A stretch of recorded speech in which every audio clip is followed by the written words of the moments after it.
So hello to all my NRI friends, and after a long gap I'm making this video again because I was busy in some other assignments, and today I am here with one of the very common scam which happen with the NRIs, and you have to be careful if you are coming here in India to sell property, right? So I'm going to share the detail about that scam and how you can avoid that.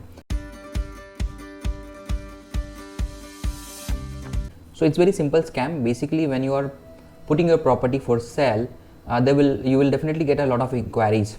So you have to be careful who is giving you those kind of inquiry, because what happen in simple scam, the brokers basically approach you. They even give you slightly better price, and they will ask you to agree for what is called MOU or written agreement. It is not a registered agreement, it's a written agreement.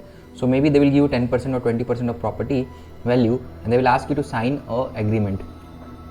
Basically what they do, they will not go for final registration. They simply take a time of 30 to 60 days, because that is the time you have to give to buyer, and in between they will try to find another buyer for your property, and then they will excuse themselves saying that I don't have money for that, or I could not arrange the money, but he can buy or somebody else can buy, so you can sell it. What is the scam basically here? First thing, you are stuck in that property for 30 to 60 days, okay, and in most of the cases such agreement doesn't conclude, because maybe within that 30 to 60 days time the buyer, which is basically a real estate agent, could not find another buyer at a higher prices, because he want to pocket the difference. So for example, he will offer you say 60 lakhs for you, and he will try to find somebody at 65 lakhs. So he basically pocket the 5 lakh rupees difference. But you know that always he could not find, and then unnecessary the things get into argument. It's also possible that he will try to threat you, or he will try to say that I will go for legal and all these things. So unnecessary, it will create a stress. Okay, so at last moment, of course, you have to refund the money, and so it becomes a chaos. So how to avoid such scam? Okay, so simple. Again, I'm just briefing you what happens generally, and why they do this. Let me tell you that also. So basically what happens when you go for selling your property, there are lots of buyer or maybe agents approach you. So it's an open market, you can get a better rate. But once that agent do a kind of agreement with you, you are basically bound by that agreement. Legally it is not bounding, but you know that you already have taken some money, you have signed a document also, so ethically you feel bound. Okay, so what happened, they eliminate other buyer or other agents by stating that already there is agreement signed. Okay, so this way what happened, you lose out to genuine buyers. So hope you understand the scam. Now let me tell you how to avoid that. So whenever somebody is approaching you as a buyer, okay, so of course the first thing you have to ask whether you are a buyer or you are an agent representing somebody else. This has to be, you have to ask very clearly in the starting.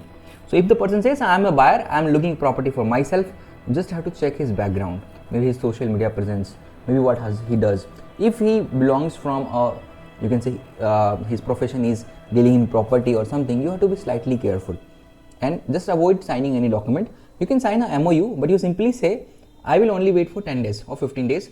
So either you arrange 20% amount and we'll go for registered agreement. So when you ask him to go for registered agreement, he has to pay stamp duty. Okay, and stamp duty is good amount, it's a 6% or 7% of property value.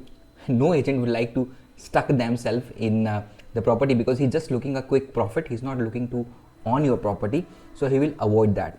So simply you say that if you are only genuine buyer, then you just approach. If you're looking or you are in real estate and looking to find another buyer, please don't go ahead, because in 10-15 days we'll ask you to register the agreement.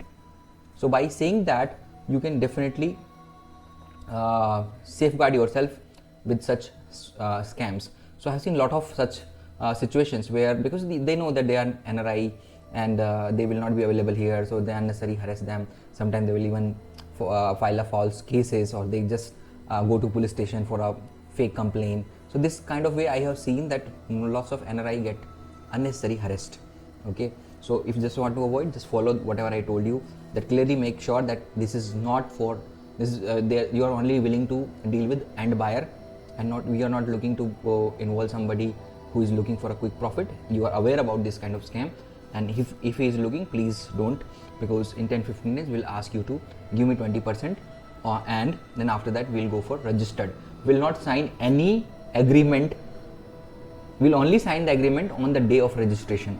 So this way you can say that simply that I will only sign this agreement on the day of registration when I will receive 20%. Next day we'll book our slot, we'll go for registration. And as I told you, because he is not looking to own your property, he will not pay stamp duty and he will simply not pursue you. That's the only thing in this video. Hope this is very useful for all those people who are looking to sell property, especially the NRI sellers, and they don't want to get into any this kind of mess. So that's it in this video. Thank you. Have a nice day.